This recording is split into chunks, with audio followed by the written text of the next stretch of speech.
This debate, it's the big debate that's happening next Thursday. We're going to have full analysis, possibly Thursday night, for sure on Friday right here on the Trish Regan Show. But this is the debate that everyone's been waiting for.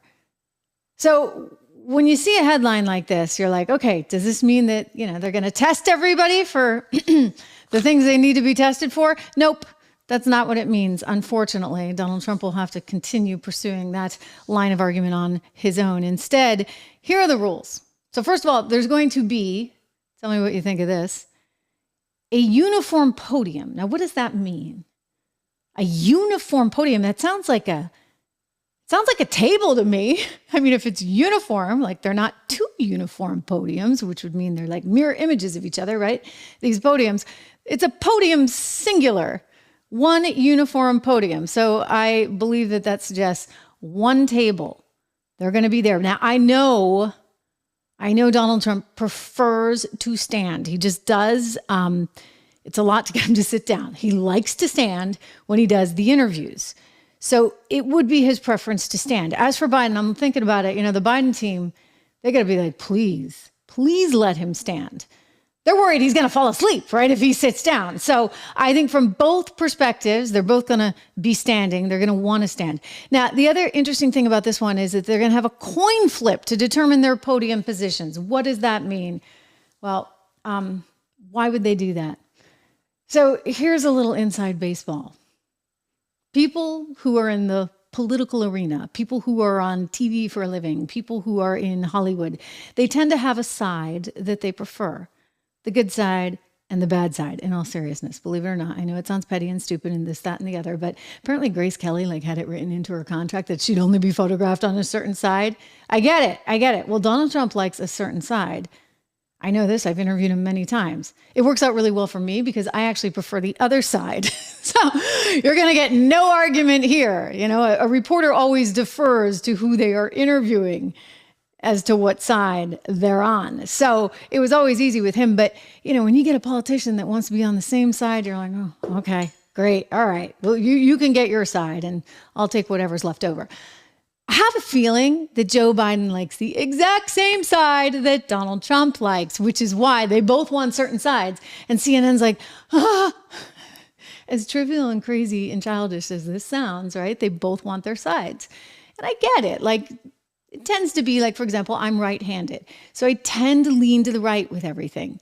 I always, just naturally, right? Your body's sort of weighted in a certain direction.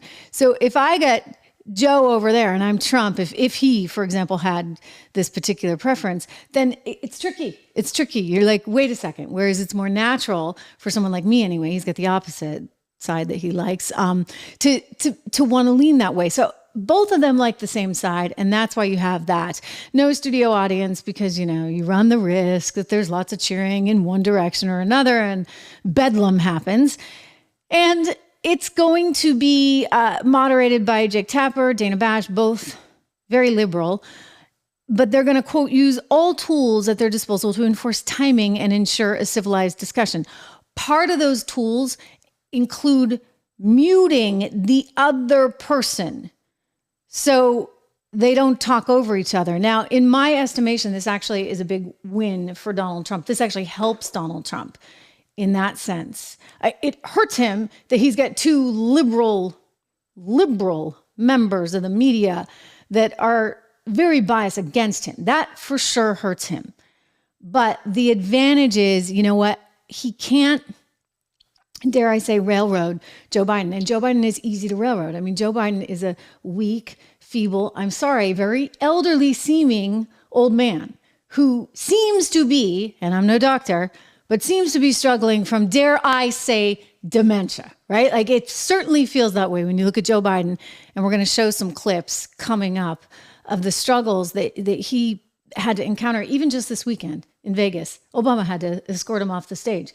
So if you're Donald Trump, you run the risk of being too strong in the face of that. And this is exactly what happened in 2020. So I would only say that this is Trump's debate to lose. In other words, he's going to win on every single issue. He's going to win on humor, and he's going to win on the economy. He's going to win on inflation. He's going to win on immigration. So they got to say what they preferred to talk about. As you can imagine, for Donald Trump, it's immigration, it's inflation. For Joe Biden, it's abortion. And it's oddly, ladies and gentlemen, dun, dun, dun, the economy. Because Joe's just done wonders for the economy. I mean, this is how delusional he is. I'm sorry. Like, I'll take the economy debate with him any day of the week. Joe Biden has done a miserable job with this economy. Miserable. All right. We are barely growing at all. And we have such massive inflation. Thanks to him. Thanks to all his money printing. That, you know what? That's a debate that Donald Trump is going to be able to dance circles around him in. So good for you, Joe. You go with that all day long. But the immigration and the inflation issues, which inflation is obviously an economic issue, are going to be right in Donald Trump's sweet spot.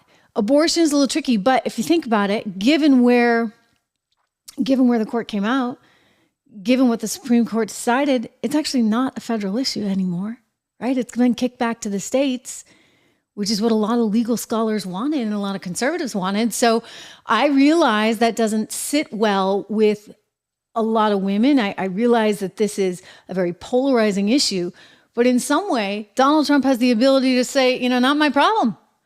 Not my problem. This is a state issue, and take it to your state and elect the appropriate people with the policies that you want regarding this one issue in your state. Get it off sort of the federal campaign talking point memo. And as such, you know, when I look at this, all things being equal, people are like, oh, you know, here's the problem. You get a couple of hosts who can't stand Donald Trump and actually think the world is going to completely fall apart if he's elected again. That's Donald Trump's biggest hurdle. And then the other hurdle is, you know, making sure that he doesn't make Biden seem any more weak or any more feeble than he is, because you don't want people feeling bad, right? You just don't want people feeling bad for a weak president. It's very easy to feel bad, I guess, for him. But this is ultimately, I think, going to be the real challenge here. Can he seem like a nice guy, which he is, and not beat up on the guy who's got, I'm being funny, but not entirely funny, dementia? Okay, like, wait till you see the tape. Wait till you see the tape, ladies and gentlemen. Okay, this one struck me as kind of funny. They're going to get one bottle each. You get one thing to drink. No champagne back there. You get one bottle of water each. I mean, it sounds kind of petty. The candidates will be given a bottle of water. What happens if you need more? You better be careful. You better not pull a Marco. Okay, Biden? Don't pull a Marco Rubio. Remember, this was like 2012.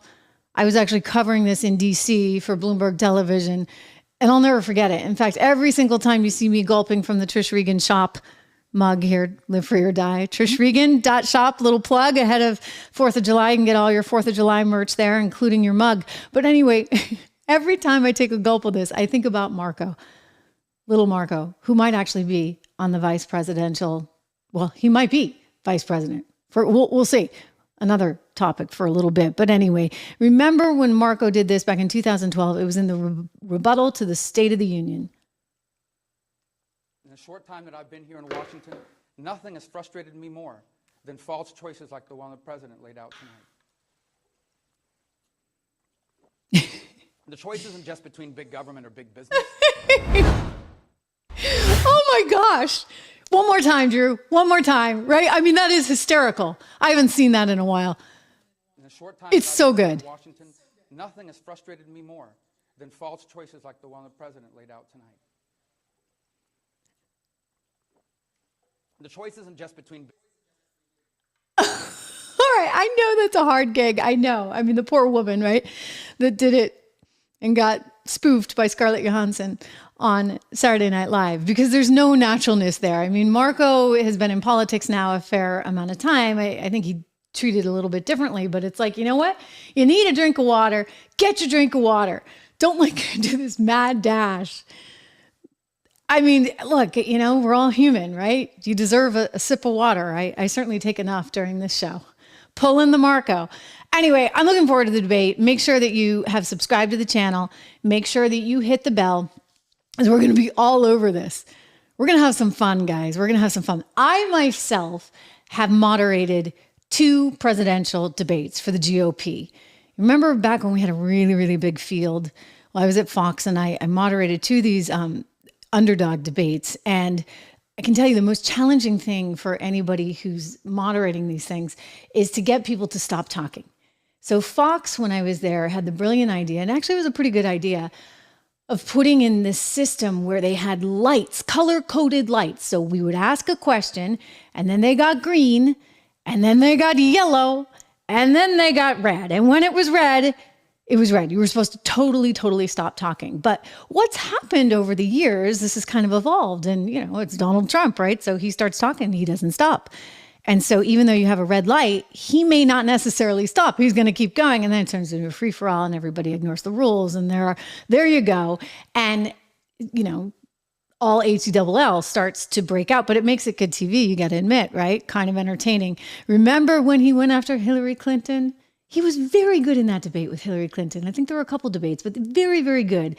And again, I was covering those live on the scene, and I remember thinking it was critical going into that he not be too harsh on her, in part because she's a woman, right? I hate to say it, but like the dynamic, it's the same thing with the old man. Like, don't pick on the woman and don't pick on the old man. You got to be strong, but you can't look like you're beating up on them. And so I think he was well advised going into that debate with Hillary. He knew not to overdo it in terms of his attack mode. So he kept some humor, and there was an opportunity for him to commend her as a mother and as a grandmother. And he took those opportunities and kind of humanized himself in that whole process. And I think he has the ability to do that with Joe Biden. Just the other day, he was saying how he felt some empathy for Biden, given what his son is going through. And he talked about his brother and his brother's addiction. And it was a really human moment. People forget, I guess, because he's such a big personality, right? He's still a human being at the end of the day. And I think he's very good at times of emoting that empathy. And it comes across extremely well. So my advice is to kind of dig into that a little bit, to be empathetic when appropriate, to be tough when appropriate, but not to just knock the guy down because he's too easy to slap down. Sorry, unfortunately for him, it's part of why I think so many Americans are looking at this thing. Is it really right that Joe Biden is our president? And it doesn't seem like we should have a president who is so feeble and so challenged. More evidence of that just over the weekend. I'm going to get to that. But first, a quick shout out to our friends over at the wonderful, wonderful American Heart for Gold. As we watch this market, and this market has been something, has it not? It really has been quite something most recently. And as I'm taking a peek here at gold prices today, I've got this great gold chart I want to show you because it has been on a tear, down slightly today, but still at 23.34. So gold futures have been moving higher and higher and higher, in part for reasons concerning the political dysfunction you have in DC, in part because of some concern about diversification outside the dollar, right? Saudi Arabia's news, you saw that the other day.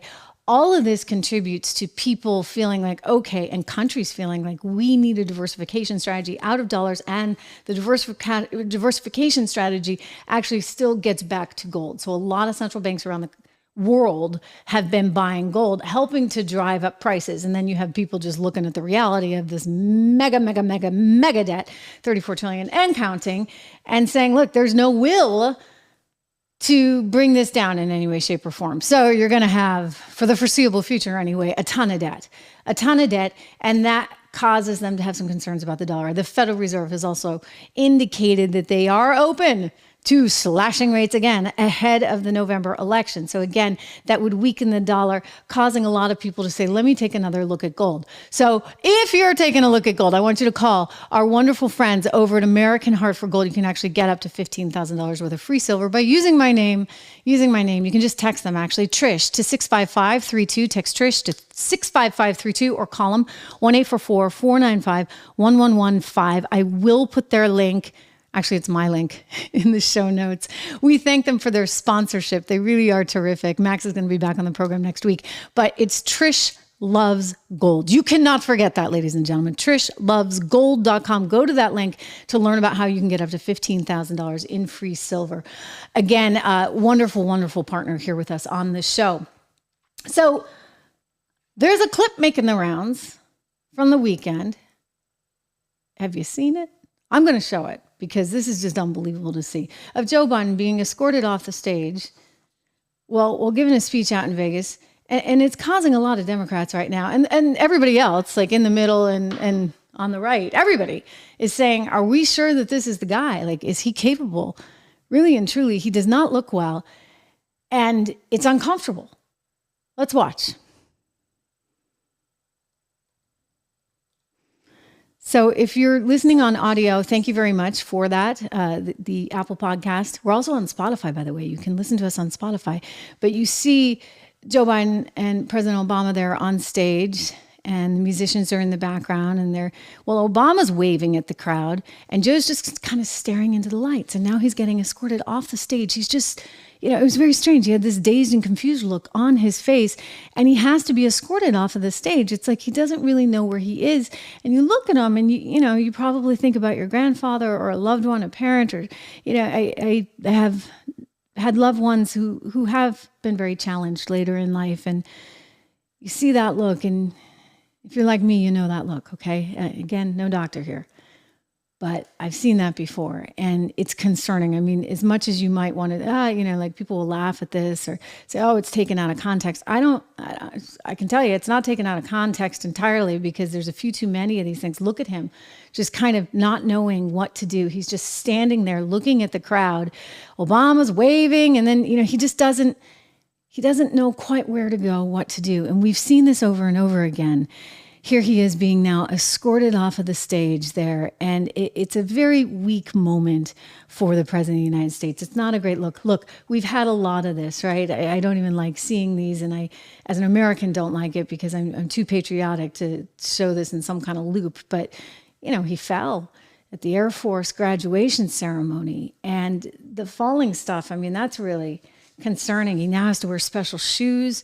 You start to say, what's going on? I mean, he was dancing the other night, if you can call it dancing. They need some rhythm, baby, in the Democrat Party. None of them got it. I mean, Kamala, what the heck? And her hubby, forget about it. I mean, this is the Juneteenth celebration.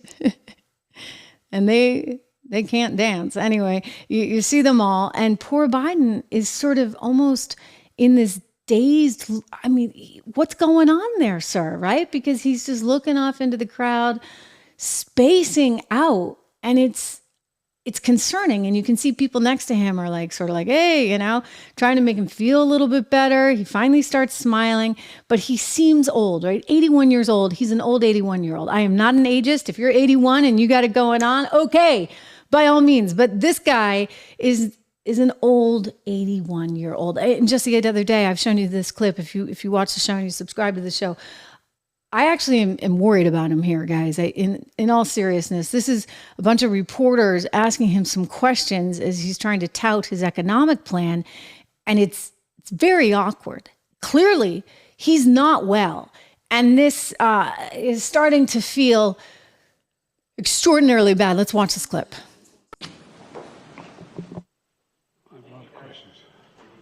I better not start the questions. I'll get in trouble. What's your message for Super Tuesday voters? Everyone, please move this way. Super Tuesday, sir. Do you have a message for voters? Thanks. Come on. Thank you so much. Thank you all. You see that? Now he's still looking off at the reporters. It looks as though he's struggling to breathe in some ways. Like he might even feel a little bit nauseous there as he sits. And I don't even want to imagine him getting up from that chair. That's why, as we think about the debate that's happening, I can tell you his staff is going to be thrilled that he's going to be standing, because how do you get him up out of the chair after the fact? I mean, this is not good. This is not good in any way, shape, or form. And I think people are starting to ask the appropriate questions. A new report out today in the Daily Mail. They're doing a big deep dive on whether or not this is really going to be the guy that runs. Let me share with you the headline. And this comes after Nate Silver from 538's reporting just recently. If we look at Daily Mail's headline, it's pretty concerning. Secret Democrat plot to replace Biden revealed. How Clinton, Obama, Pelosi, and Schumer will topple the aging president and when they'll do it. So there's a lot of chatter about something happening during the convention, et cetera. And this is a very speculative or speculation style piece, I should say, because I don't know as they can go there. And I'm going to tell you why. If they do this, then you really do have some kind of constitutional crisis on hand. I mean, if he wants to be president, he says he should be president. If he's not well, he's not able to be president, then who takes the car keys away? If you have an elderly parent and they really, really, really want to drive, even though they shouldn't be driving, you know how hard they cling to those car keys? They're going to cling and cling and cling, because as soon as you take those car keys away, that means their freedom as they know it, their power has ended. Just imagine if you had not a set of car keys, but the keys to the free world, and someone's trying to take them away. That does not happen easily. And so it would have to be the Democrats, clearly, because the Republicans, it would be perceived as too political. And increasingly these days, it looks like it's not entirely crazy. It's not, because of his health. And I'll go to the poll numbers. It's his health and it's his disapproval, for goodness sakes. I mean, Nate Silver reported his recent approval numbers have gone all the way down to 37.4%. That's bad. Like, that's worse than Jimmy Carter. That is worse than any president in modern history at this time. So, as Nate writes, dropping out would be a big risk. But there's some, quote, threshold below which continuing to run is a bigger risk. Are we there yet? I don't know. But it's more than fair to ask. Okay, so he's asking that question. I mean, he had written as well that, clearly, they should not have gone for the second term. They should have come up with somebody else. There are a whole lot of candidates that would have given anything to have this gig and probably could have won. And yet they decided to run Biden. Again, car keys, right? He wasn't going to give up. He wasn't going to give this away.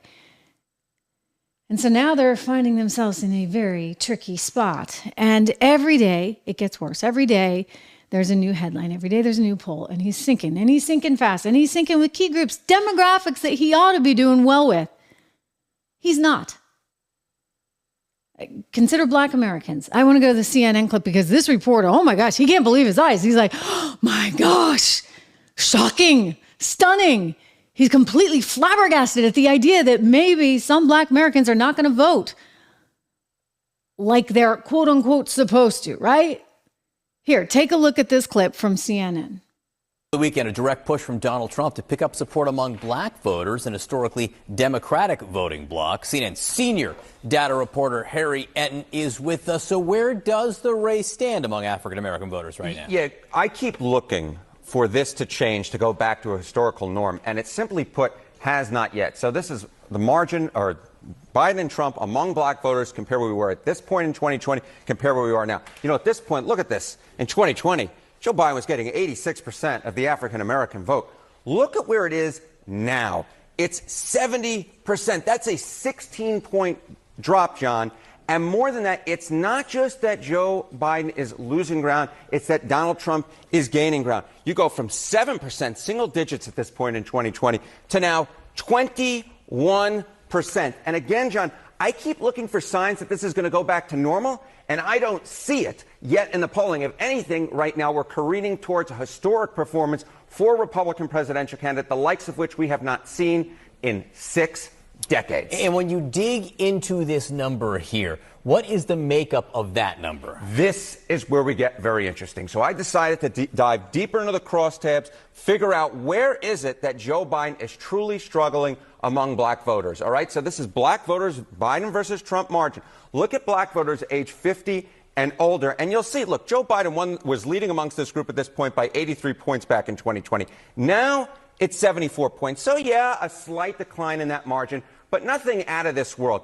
Look at black voters under the age of 50. Holy cow, folks. Holy cow. Look at this. Joe Biden was up by 80 points among this group back at this point in 2020. Look at where that margin has careened down towards. It's now just, get this, 37 points. That lead has dropped by more than half, Mr. Berman. I just never seen anything like this. I'm like speechless, because you always look at history and you go, okay, this is a historic moment.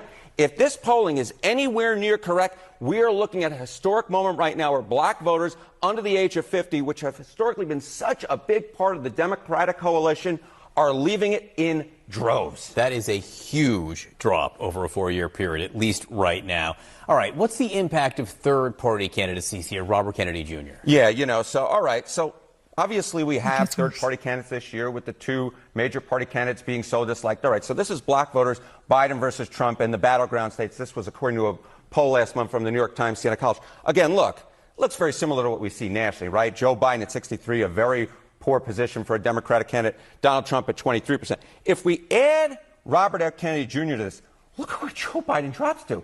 Less than half the vote among black voters. Less than half the vote among black voters in the battleground states. Donald Trump drops as well to 14%, so not quite nearly as historic. But look at this, RFK with 11%. You basically have a legitimate sort of three-way race here. Yeah, Joe Biden well ahead, but with less than 50% of the vote. John, I never thought I would see something like this among black voters. And for those questioning who Robert Kennedy would hurt more, at least Annie's numbers in this measurement right here, Biden loses 14, Trump loses 9. So it's clearly Joe Biden. Oh my gosh. Like I said, I mean, he is flabbergasted. He is shocked. He cannot believe it. He cannot believe it. Ladies and gentlemen, I'll tell you, believe it. Believe it. You know what? Because when you give people lousy policy year after year after year after year, and then they start looking at their grocery bill and they're like, whoa, it's at least 30% higher than it was, but I'm not making 30% more money. I mean, people are people. I don't care what color they are. I don't care what sex they're. I don't care what their preference is. You know what? They're people, and they share a commonality in that we all want to be able to take care of ourselves and take care of our families and plan for the future. And the future is going to be more the same or worse. They're thinking to themselves, every single American, you're thinking it right now. If you elect Joe Biden, guess what? Corporate taxes are going to go way up. Trump would like to bring them down to 15%. They're at 21 now. Biden's like 28%. Trump would like to reduce taxes like overall. He started talking actually the other day at the Business Roundtable about a plan to get rid of income taxes altogether, which is interesting, and replace them with tariffs. And so people are, wait a second. But look, I mean, Trump is actually very interested in what is going to make the economy work and what is going to give people more spending power themselves, right? You put the money in the hands of the people and then they get to make decisions. And guess what? You know what? That old invisible hand and Adam Smith and markets, they tend to work. But when you say, I'm going to give out handouts, and you think that that's going to control inflation, buddy, I got news for you, Joe Biden. I'm loving that your topics include abortion, which is no longer a federal issue, and the economy. That's what you really want to debate Donald Trump on? Come on. I mean, there are no words because the economy has just failed so miserably under Joe Biden. Even the jobs report we got recently, they're like, isn't this great? When we dissected it on Thursday's show, we were talking about how Zero Hedge had a great story on if you actually peel back the layers, guess what? People are working 3 or 4 jobs. That's why you're adding more jobs to the economy. So they're adding more jobs because they got to work more jobs because guess what? Inflation is so severe. So people know it, people get it. And they're like, I don't want to sign up for 4 more years of this. Are you kidding me? And so now, as you look at the faltering poll numbers and the shock at CNN, they haven't ever before seen this. It's a historic move. Yeah, you're going to have a historic move where I would not be surprised if Joe Biden loses. And not only does he lose, he actually can change the demographics. Trump can change the demographics, but it's Biden's fault. For the Republican Party, for the foreseeable future. I mean, it's happening. It's happening in real time. You know who else is coming around? Hispanics. You know, the left thinks, oh, we can just keep bringing more people into the country and give people handouts and Hispanics will love us for it. And Hispanics are like, wait a second, but I'm here legally. And now you've just caused my community to have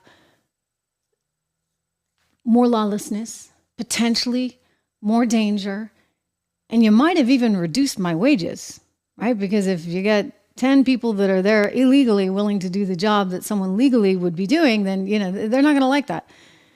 The Hispanic community tends to be very family-oriented, very focused around family values. So the whole trans thing, that's not going to fly. That's not going to play in Peoria, as they say, right? You get a little bit of machismo going on. Like the whole trans thing doesn't go over as well with the Hispanic nor in the Black community either.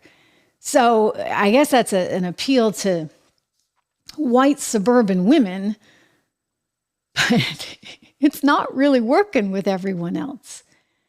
So who do you pick for your vice president? News today that Donald Trump has narrowed it down to 4 top candidates. They are all names except for one that you haven't heard a lot about from me, but they are all names that hopefully if you watch this show, reminder to subscribe if you haven't, to hit the bell, all that good stuff. Give me a like because it helps with the algorithm, etc. You probably are somewhat familiar with. We can debate them, and I'm going to look at your comments here in live time. But I want to first go to Donald Trump speaking about this a few months ago with a former colleague of mine over on Fox News. Here he is telling him what his plan is for VP. You said in our town hall that you had an idea, or you might have already decided about your VP pick. When do you think you're going to make that? Well, it's never really had that much of an effect on an election, which is an amazing thing. Both election and primary, it's never really had much of an effect. I may or may not release something over the next couple of months. There's no rush to that. It won't have any impact at all. The person that I think I like is a very good person, pretty standard. I think people won't be that surprised. But I would say there's probably a 25% chance it would be that person. Is Senator Tim Scott on the list now? No, he's a great guy. You know, he endorsed me. There's an example. Nikki comes from South Carolina. Tim Scott is from South Carolina. But if you look, the governor, great governor, another senator, Lindsey, we happen to like Lindsey. But Henry McMaster knows her very well. He endorsed me. It's very hard for a governor to endorse somebody when you have, you know, I mean, Henry McMaster was the lieutenant governor under her, and he endorsed me, and he's going to be here tonight. In 15 minutes, you're going to be watching him speak. I'm going to introduce him. He's a great guy. He's done a great job. So everybody, almost everybody in South Carolina has endorsed me. What? Mm-hmm. So he likes Tim Scott. Tim Scott, of course, from South Carolina, and Tim Scott checks the box, but I guarantee you, I actually know this for a fact, he does not care. It's not like he has to have a woman or he has to have a Black or he has to have a Hispanic. Like, it's not him. He's like, okay, who is going to help me win? And I don't think he believes that this person will actually do it, right? Like, how do I say this? I mean, I knew Pence back in the day.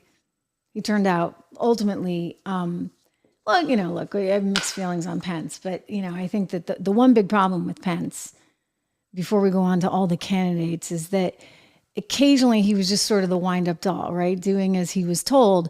And I think this is a good example of it. Mike Pence, when he sat down with Tucker Carlson at an event, and I'll tell you, these politicians that don't listen, like, it's a problem. They're all geared up. They want to say something. And Tucker really just threw him for a loop here. And was talking about Ukraine and the spending. And at some point, like, Pence said something crazy. I think you remember it well. But as long as we don't get a candidate like this, I think we're pretty good. Anyway, let's go to Mike Pence. January, we'll let somebody transfer some jets. I'm sorry, Mr. Vice President. Have you? I know you're running for president. You are distressed that the Ukrainians don't have enough American tanks.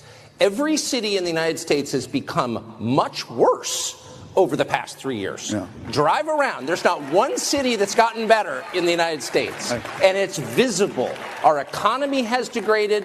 The suicide rate has jumped. Public filth and disorder and crime have exponentially increased. And yet Your concern is that the Ukrainians, a country most people can't find on a map, who've received tens of billions of U.S. tax dollars, don't have enough tanks. Right. I think it's a fair question to ask, like, where's the concern for the United States in that? Well, it's not my concern. Tucker, I've heard that routine from you before, but that's not my concern. What?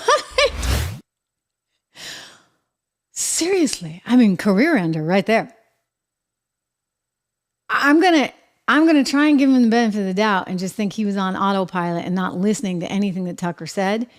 That's their biggest problem in politics. I mean, by the way, one of Trump's biggest problems is he actually does listen. I actually appreciate this about him. He listens to the question. His problem is that he actually answers it. And that tends to get him in a little bit of trouble now and then. I'm thinking back to those days in May 2020 when one reporter asked, any chance this virus might have come from Wuhan, China? And he said, yes, I've seen intelligence to that. Oh my gosh, you want to tick off the establishment. There you go. I mean, the next day, the cover of Nature, and every other website. I mean, by the way, you couldn't even talk about it here. I mean, it was insane, right? Just totally insane. But his problem, again, is that he actually answers the question that the reporter is asking. In Pence's case, he's not listening. He just doesn't, I think, and again, this is benefit of the doubt, or maybe he really doesn't care about the American people. Maybe he thinks that his job as vice president of the United States is to be in charge of Ukraine policy, right? Kind of like somebody else was in charge of Ukraine policy, right? Well, his son was getting $83,000 a month on the board of Burisma, a natural gas, now defunct energy company that was known for its corruption. Yeah. It's funny how they got him. They got him on that gun charge, right? But what about everything else? Like, what about the real stuff? I'm still sitting there going, but what about Ukraine? And nothing to see here. And I'm still not comfortable with it. I'm really not. Because Joe Biden is on record saying he got rid of the guy that was investigating the company that his son works for. But he didn't bother telling anybody his son was working for that company at that time and being paid $83,000 a month for it. I mean, how is it that his son is all over the place, whether it be Ukraine or China for that matter, promoting bad energy, right? Well, insisting that we all be green here. Somehow everybody else gets to pump natural gas and they get the likes of Hunter Biden there on their board helping them do it. Come on. Something's not right. Back to the vice presidential pick. So, ladies and gentlemen, we have news that Donald Trump has narrowed it down to 4 key candidates. Here we go. You ready? J.D. Vance, Doug Burgum, Marco Rubio, and Tim Scott. There's a little straw poll that was recently done, and the results of which suggested that J.D. Vance was ahead. I wouldn't put too much stock in that poll. I mean, it's a straw poll, and the attendees at the event, they have their own biases, but this is not going to make or break the ticket. It's only going to help on the margin for Donald Trump. So then you get down to, okay, what are the advantages and disadvantages of each of these guys? I mean, I like Vance, you know that. I like J.D. Vance because I think he really would help represent the Midwest. He is from Ohio, of course. He's representing the state of Ohio in the Senate. And he knows what it's like to be struggling in America. He grew up in a very poor area in Appalachia. So that was sort of how he came to everybody's radar and attention with his big book about that crisis and the addiction that so many people are facing in these poorer parts of the country. So he is very empathetic with that. He understands that. And I think he would do very well in terms of helping to garner some support, additional support in the Midwest, which is really critical, right? You got to get those Midwestern states. If you can get that, then guess what? It's home run. Governor Burgum of North Dakota. I hope I got that right and didn't. It's not South Dakota. I think I got that right. Anyway, you probably never heard of him. That's why only 7% of the people were actually in favor of him. But you just heard Trump, maybe somebody that's not really that big a deal. He's a businessman and I think relates to Donald Trump on that level. So that is a possibility, but he probably doesn't bring sort of the oomph in the Midwest that say a J.D. Vance would. Tim Scott, 15.4% in favor in this straw poll for Tim Scott. Now, Tim Scott checks a lot of boxes. He's from South Carolina. I think he's going to get South Carolina anyway. I think there's a role for Tim Scott in the future. I don't necessarily think it's going to be VP. I mean, it could be. But increasingly now, I'm hearing a couple things. I'm hearing from a lot of people within the campaign that it's going to be Governor Burgum.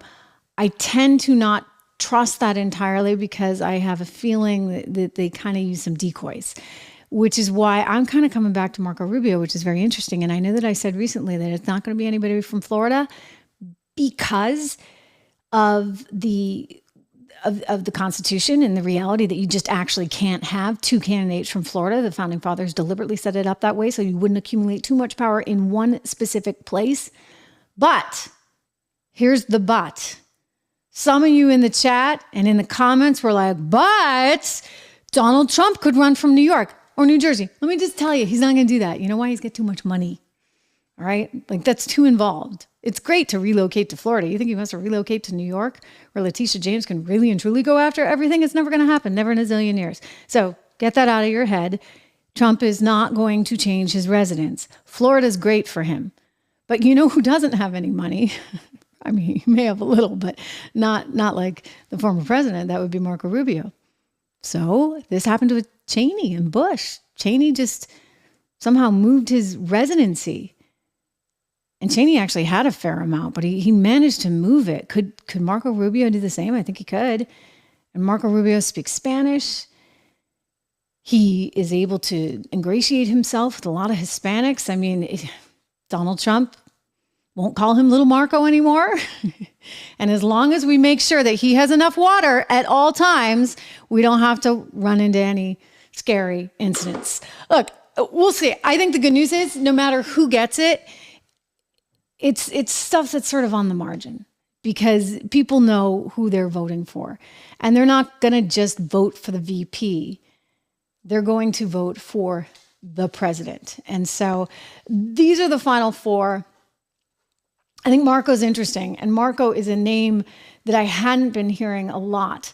So that strikes me as a possibility. We'll see. Right? We'll see. We'll find out soon. We'll find out very, very soon. So stay tuned. We're going to keep all eyes on it. So do you guys watch basketball? Do you watch women's basketball? I'm guessing you don't. Like, I never watched women's basketball. And I can't tell you how many times I've seen this clip now from yesterday. Like, I watched it almost in real time shortly after it happened. My phone was blowing up and everybody was like, oh my gosh, did you see Angel Reese and her flagrant foul against Caitlin Clark? And so, of course, I had to watch it, and I had to watch it again and again and talk to all my basketball friends. I got a lot of players in the family, and I got the scoop. And sort of the analysis is that this was very much a flagrant foul. At first I saw it, and I'm like, wait a second. Like, it looks like she just kind of lost her footing. Nope. I'm told this doesn't really happen in basketball. Angela Reese hit her in the head. Like, she didn't have to have her hand go there, but she hit her in the head. I mean, this is a thug move. Nothing against Chicago, but, there's some puns there that could be made, referring to the mafia and that kind of thing. Anyway, look at this. I mean, it's just unbelievable. She goes way down, way down. Now, you would think that, she did not have to hit her in the head. She did not have to do that. But she did. And you'd think that maybe somebody might express a little bit of remorse, especially given the attention that's been focused on this sport. Might say, gee, I'm sorry. I think Caitlin Clark would have. I mean, she is a stand-up person. Everything I have seen, she's just blown me away with her graciousness. Really, really gracious. This woman smacks her in the head and then goes on to say this. I want to catch up with Angela Reese in the locker room moments after this all happened. Listen very carefully to what she says about some people getting special whistles. For inside, I think we were playing really hard. I think we went up really strong a lot of times and we didn't get a lot of calls. And going back and looking at the film, I've seen a lot of calls that weren't made. I guess some people got a special whistle, but just being able to... You hear that? I guess some people got a special whistle. So she feels like she gets fouled and it doesn't get called, but the minute she fouls Caitlin Clark, it does get, I'm sorry, girl. You don't do that. I mean, that's why they call it a flagrant foul. This is on the heels of what we saw just the other day. This is when it first came to everyone's attention. And Caitlin Clark was already out there, already a super. You saw that, right? Like, that is a flagrant foul. I would have just suspended the girl for that. Done. You're done for the season, okay? That's not how we roll. This is not hockey. And even in hockey, you couldn't do that, okay? Like, hockey can get a little rough. But this is not appropriate behavior. Gosh, why do they hate her?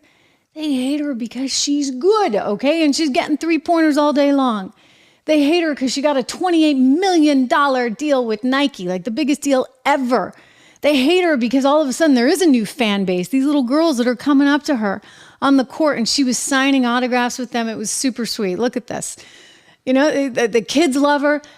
So they hate her because all of a sudden eyeballs are now watching the WNBA. God forbid that happen. God forbid you actually get flown to your game in a private jet because you got one player that people are pretty excited about. They hate her because she just signed a deal with Wilson Basketballs.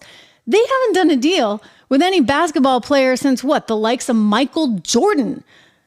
She got a signature basketball collection with Wilson. Ooh, boy, that is not going over well with Angela Reese and Kennedy Carter and Whoopi Goldberg, for that matter, who wants to make this all about one thing and one thing only. Forget about the fact that the girl's good, that she's got 3-pointers and that every brand wants her. It's all about something else, according to one View host. And somehow she should just sit there and take it, according to another. Watch. Let's be realistic, okay? This is basketball, okay? This happens in basketball all the time. Angel Reese got a clothesline the other day. I mean, this is, these are not like, here's the ball. This is get out the way or I'm gonna move you. That's what the game is. So a lot of people, however, are reading this as confrontation. But this is not. They're not playing on the court. They're there to win. Oh. And just because they're women, get over yourselves. Yeah. They're athletes. They're athletes. Thanks for that, Whoopi. Oh, that really clears it up. Yay. You know what? I don't care whether they're women, whether they're men, whatever they are, all right? There are rules in a game. And these players are breaking the rules because they hate one specific player, because they are jealous of that player. And they are trying to fan the flames of this whole race issue by saying things like, I guess some people got a special whistle. I mean, come on. Frightening. I mean, look, even Serena Williams, who, by the way, has had to deal with her share of you-know-what over the years, right? Playing a sport like tennis. Superstar, as was Venus. But Serena came out and said, gee, this is out of control. And she admires Caitlin. In my position and growing up as a teenager and 14, I kind of had to be guarded to just kind of stay sane. And just being in so much press and doing everything that I was doing and traveling the globe every year. And it wasn't like you were on tour and you took a break and you had a couple years off. It was every week. And so it was a grind, and it's really cool to see a different side of, or not a different side, a true side of what happens behind the scenes. So I've seen these episodes. There's 8 episodes in the show, in the docuseries, but I'm just excited to see them tonight all over again. I've seen it. You know what? I think we're going to go back and find you another soundbite from Serena, because that actually wasn't the one I wanted to play for you, but that's my fault because I sent that along. I do think that Serena Williams basically was quoted saying something to the effect that she had tremendous respect for Caitlin Clark because it's not easy to have to deal with this. And it's really unfortunate that this is the direction it's taking.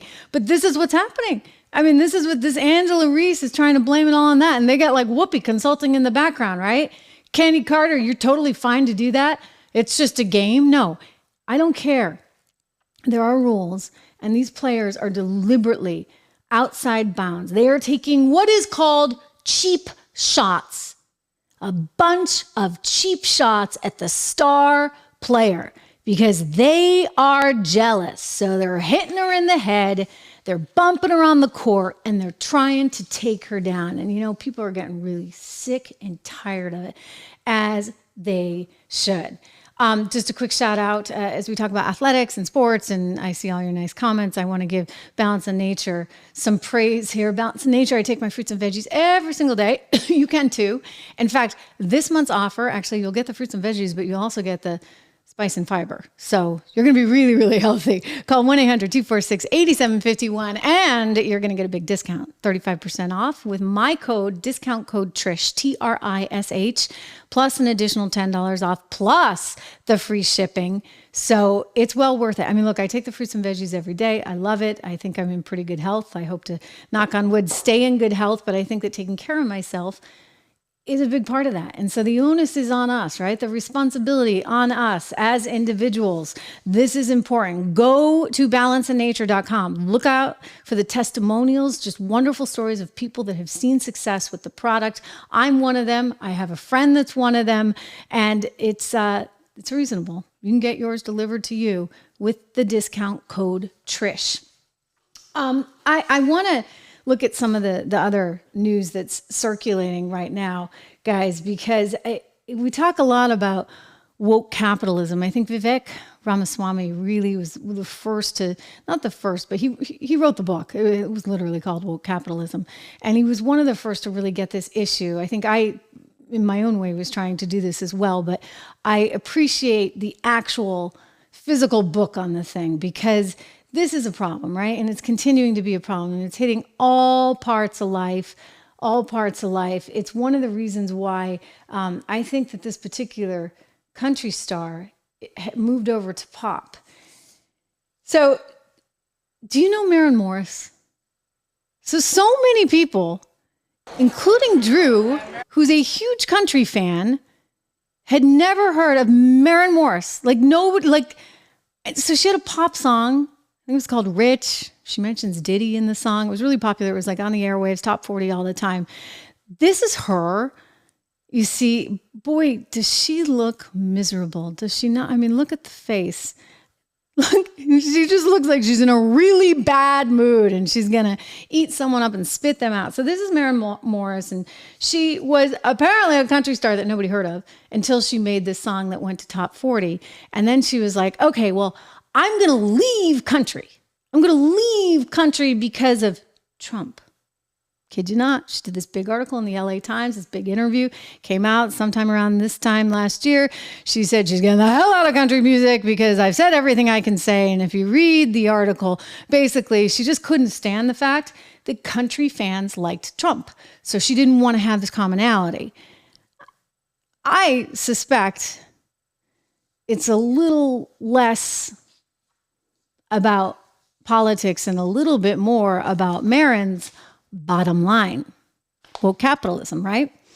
You see, she's out with a new song and her fans are like, huh? Well, by the way, she doesn't really have any fans anymore.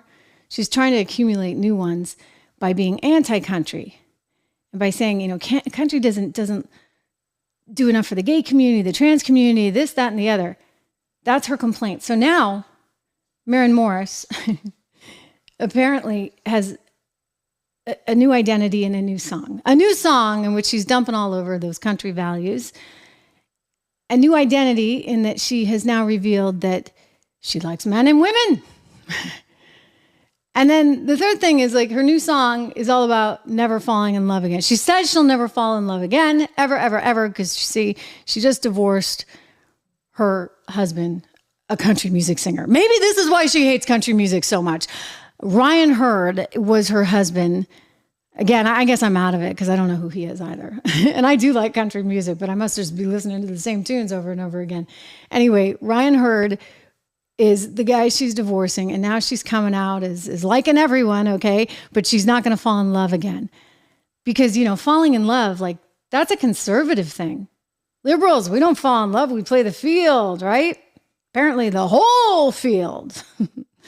Yeah. So this came up recently in Snow White. Remember the the movie that they were going to redo at Disney.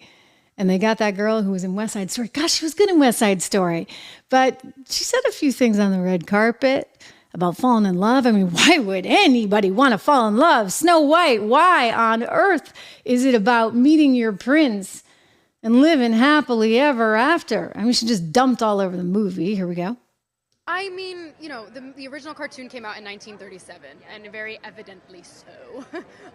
There's a big focus on her love story with a guy who literally stalks her. Yeah. Weird. Super weird. So we didn't do that this time. So no prince or a different kind of prince? We have a different approach to what I'm sure a lot of people will assume is a love story just because, like, we cast a guy in the movie. Right. Andrew Burnap, great dude. Yeah. It's one of those things that I think everyone's going to have their assumptions about what it's actually going to be, but it's really not about the love story at all, which is really, really wonderful. And whether or not she finds love along the way is anybody's guess until 2024. All of Andrew's scenes could get cut. Who knows? It's Hollywood, baby. Yeah, because, you know, silly you, why do you actually want to have love and family and living happily ever after? You know, that's just for the conservatives. That's for the country music people. So between this one, by the way, they've pulled the plug on that $300 and some odd million project reportedly. They've pulled the plug on Snow White. I think they got a little intimidated by Brett Cooper and Ben Shapiro coming through with their real Snow White. I can't wait to see that movie. But this one, that's, well, we don't know. We don't know what's happening with that one. Apparently, if the main character doesn't even like Snow White, you might have a little bit of a problem. But there's a commonality here. You see, like they're against love, they're against marriage, they're against traditional values and traditional rules. I'm sorry, but like traditional values, like they're pretty good, right? Like they've helped us get to where we are. And you can't argue with where we are. I mean, heck, the whole world wishes they were where we are. They wish they could be the United States of America. They wish they could be American. We are the envy of the world for a reason. A lot of these values with family, with work, that's what's gotten us here. Not handouts, not communism or socialism. So we got to work hard to preserve these values. You know, I'll tell you, my friends over at Americans for Prosperity, AFP, they're working hard every single day. AmericansForProsperity.org. Go check them out because they got brilliant ideas about healthcare, about the economy, about the policy choices that we need to make for the future to make sure that we do have a better future. I mean, you don't think about this a lot, but guess what? Economic policy has a huge effect on things like marriage, on families, all of this, right? It all matters. You get this much inflation, you think you're really going to get a great birth rate? People worry, for example, about our birth rate here in the United States, saying, you know what, we don't have enough young kids being born. So guess what? They're coming up with the creative ideas there at AFP, AmericansForProsperity.org. I really do encourage you to go check them out today, ladies and gentlemen.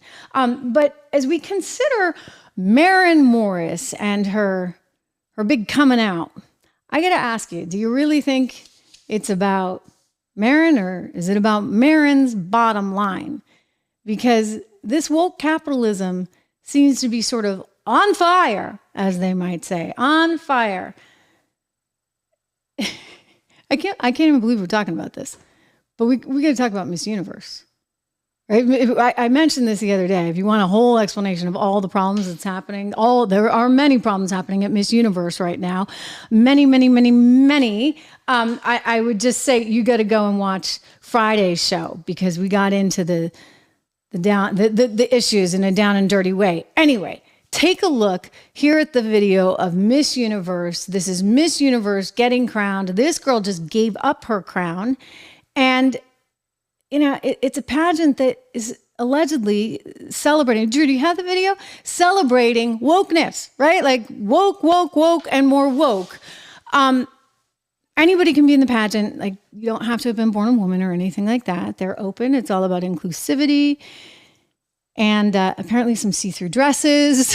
We're looking at the video in real time together.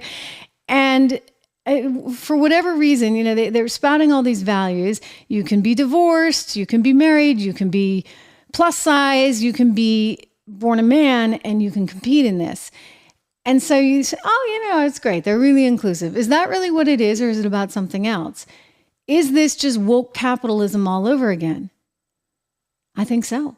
I think so. Let me share with you what the transgender who bought the pageant actually said in a board meeting.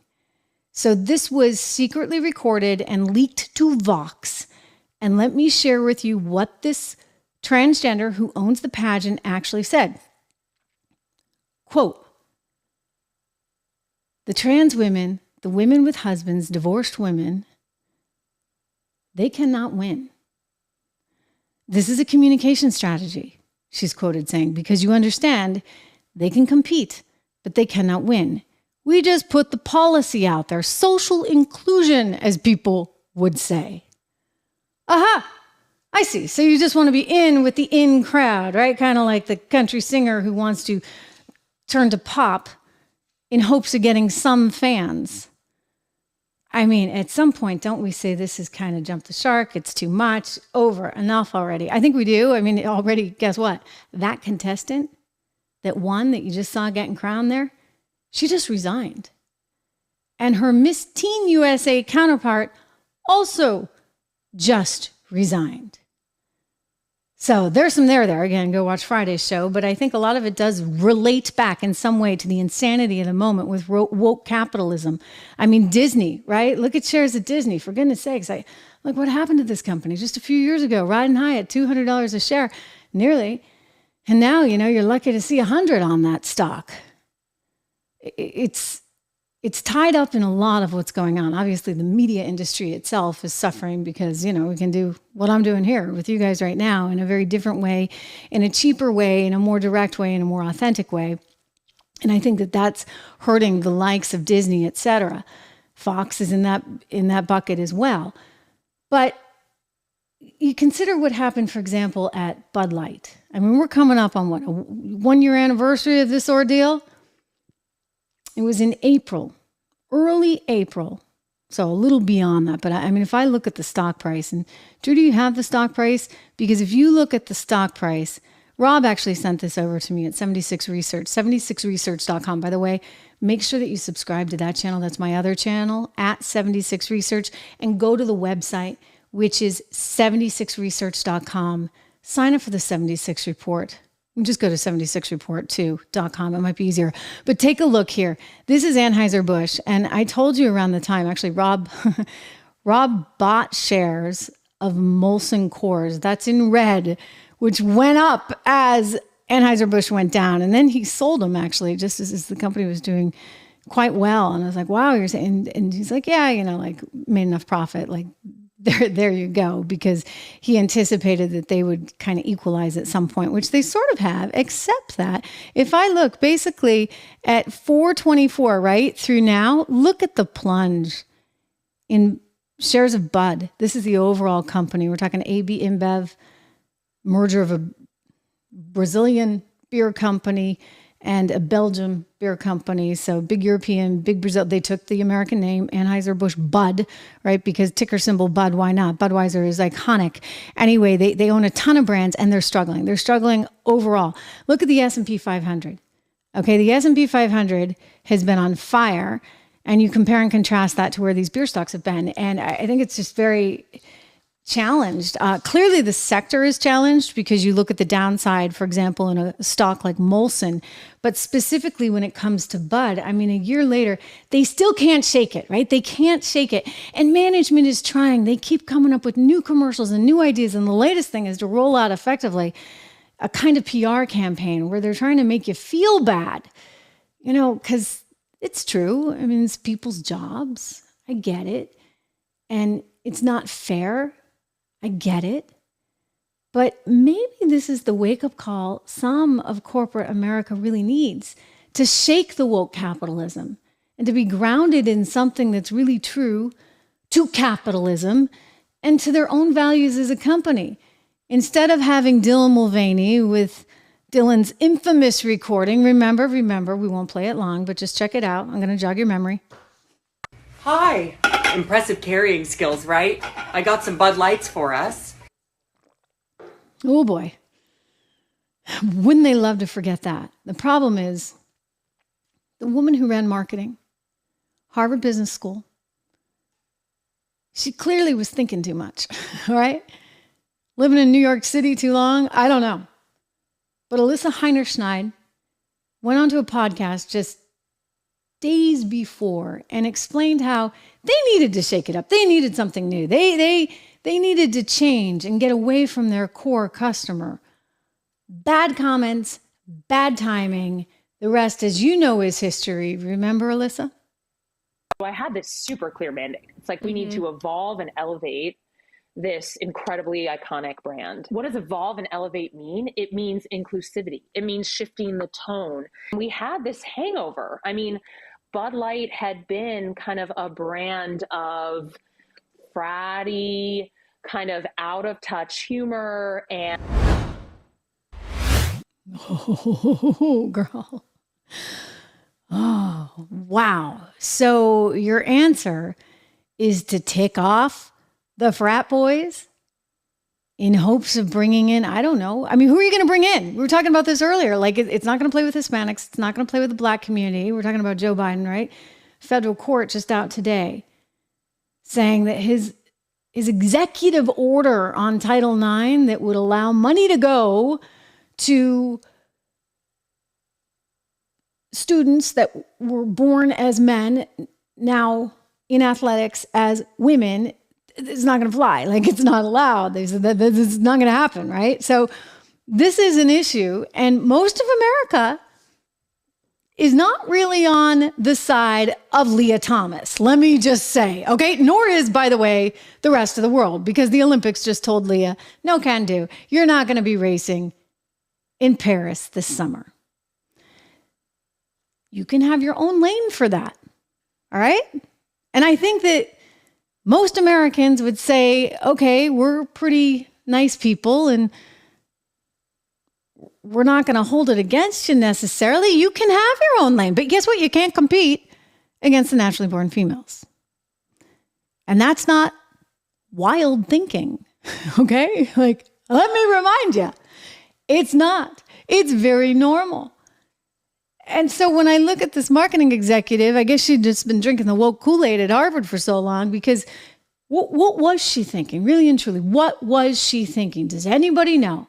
You're going to alienate your base audience there. All those frat boys, the ones that brought you to the party, right? We don't like them anymore. We're going to go with Dylan and everybody who likes Dylan, except that who really likes Dylan and likes beer?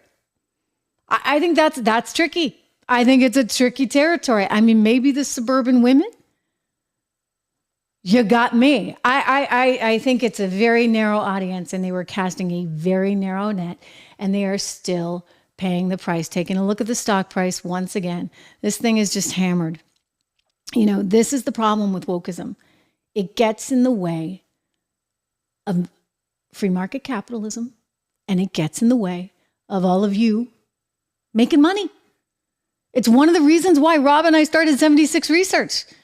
My dear longtime friend, Rob Horton, if you don't know him, you got to go over to 76 Research and check him out, because he's a stock picker on Wall Street for many, many years, and a friend of mine for many, many years. And we'd say to each other, like, this is kind of crazy. Like, look at what's going on. I mean, it was 2020 and oil was trading at like $20. And he's like, I can't, you couldn't even buy oil stocks because of all the rules and regulations surrounding ESG as a stock picker. I mean, this is getting a little weird, right?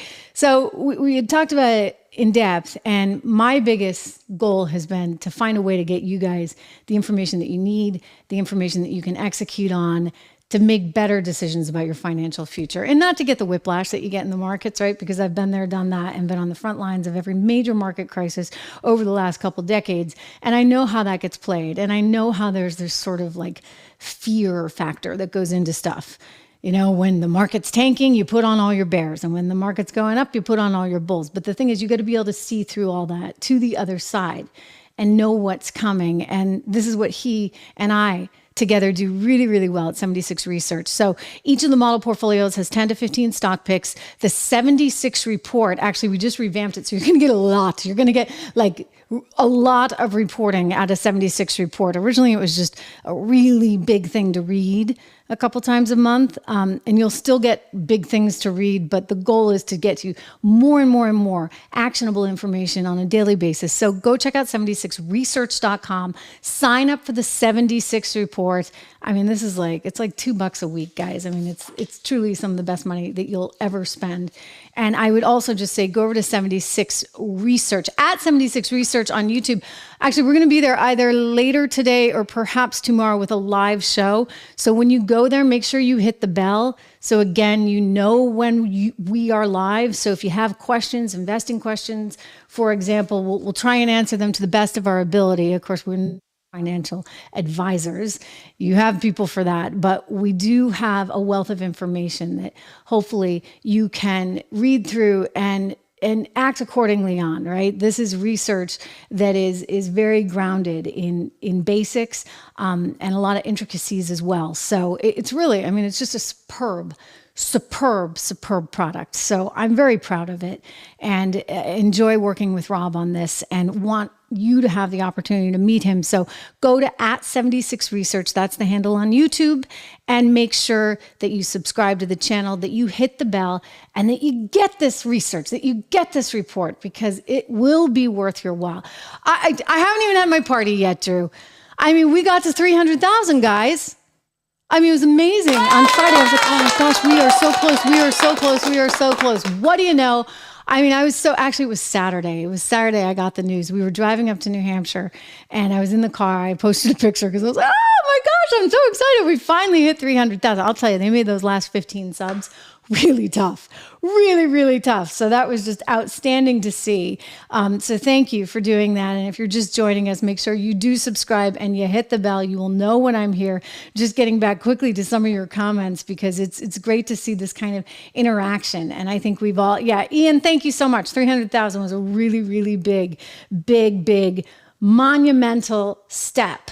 Don, thank you. Don has been here from the beginning, like back when the audio didn't work. Occasionally that happens now and then still too. But, I count on you guys to tell me. Sharon, thank you so much. Peace of mind. Peace of mind. By the way, I meant to tell you, one of your comments actually inspired something that we're going to be talking about on the other channel, on 76 Research, at 76 Research on YouTube, because Peace of Mind was making the point about how the Saudis are diversifying out of the US dollar and had some questions about what that meant for our markets here, for gold, for oil, some other commodities. Yes, champagne. I had some champagne on Saturday night to celebrate, Don. But that it was an excellent question and one that we are going to be addressing. So thank you for that. Peace of mind. Thomas, good to have you here. Chuck as well. Yeah, you guys are talking about when you look at the situation with Bud, of course, which was pretty kind of tragic if you think about it. I mean, just how much they screwed that company up because they're letting politics get in the way of business. And that is just a huge mistake. But I see, your point even on sort of the local breweries and the opportunity there. And I hear you, because then you can support local business and smaller companies. And there's something kind of great about that. You look at these big guys, like whether it be Molson Coors, whether it be Bud, the entire company. I mean, these are big conglomerates, international, global conglomerates. Budweiser is not the company of yesteryear. It is a massive company. Again, the Brazilians, the Belgians. I mean, this is a behemoth, and they go around and they scoop up a lot of other brands. And so it's not like what it was years ago. Anyway, again, Brian, good to have you here. Hightower, welcome back. Good to see you guys. Fred, yeah, biology does matter. I hear you on all this stuff.